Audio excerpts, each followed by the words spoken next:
loob? Hindi, mga balat ng baka at saka laman. Laman. May anis yan, may anis. Ay, nilalagyan ng anis? Oo. Tapos may sabaw. Ang partner niyan, sinangag. Ayan o, sinangag na. Gusto kaya nila? Paris. Gusto mo? So, ito yung sabaw ng baka? Ang sarap pala, no? So, ano palang ilalagay mong sahog niya? Anong sahog niya? Ito, lalagyan ito. Lalagyan yan. At saka sasabawan.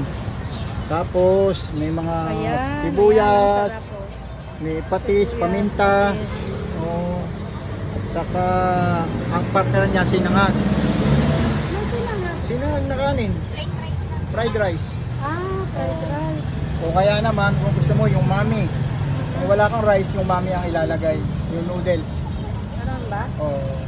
So ate pa, tingnan ko nga yung ano niya. Ito yung pagkain sa Pilipinas.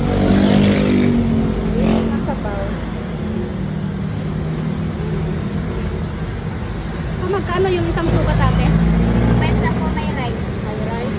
Sino kaya may gusto dyan? Ha? Sino kaya may gusto? Gusto nila? Ayan. Ayan. Ayan, ang sarap po.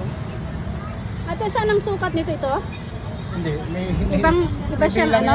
May bilang. Meron siya, wala siyang ano, wala siyang, ang May sarap. cup, may bowl. Meron siyang, anong sahog niya to ate? Corn? Starch.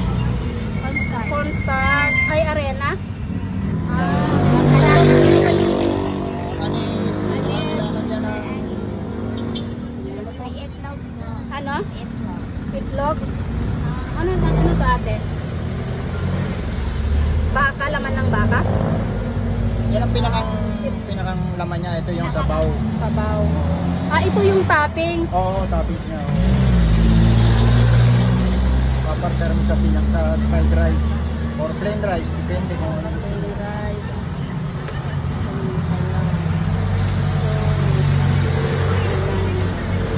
Ito ang pagkain sa Pilipinas. Ito. Kaya proud na proud kami Street mga food. Pilipino. Ayan. Mga street food talaga. Laman loob. Halong-halong laman loob. Ayan. Yan si ate. Masipag siya. Magtitinda. Ayan.